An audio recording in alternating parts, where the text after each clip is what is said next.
Allahu Allah ya Allah, Allahu Allah ya Allah, Allahu Allah ya Allah, şefaat ya Resulallah. Allah Allah Allah degin, yaratmağın seni tegin, tutmuş ne etegin, zikru ayt Allah Allah. Çaykalıp çarkım böğülsün, günahlar yerge tögülsün, şeytanlı sanı sögülsün.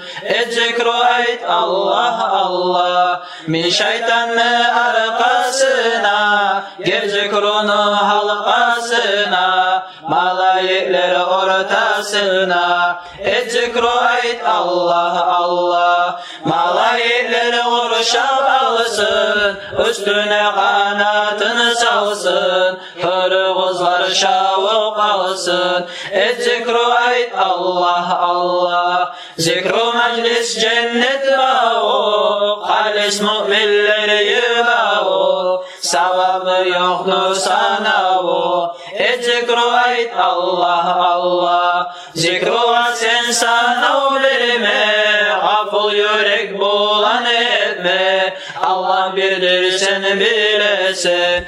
Zikru ayt Allah Allah, daim o çarda oturma, yolunu Allah'dan toldurma, öz özüne tuzak kurma. Zikru ayt Allah Allah, oylaş yakşı hakkı sayla, seni atam anam mayda, son hükmekten ne payda.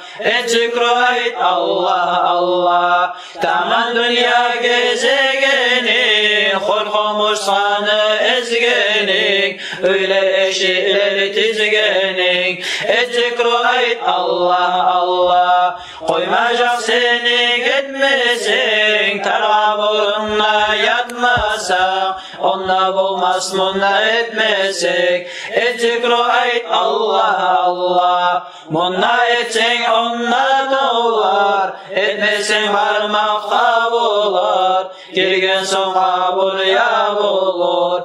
Zikru ayt Allah Allah, munla işleri onda alır, işlemegen mahrum kalır, tile turum kayda varır. Zikru ayt Allah Allah, töşek baylık onunla salmay, yoğurma yok bağıp alma, ulu namus onunla varma.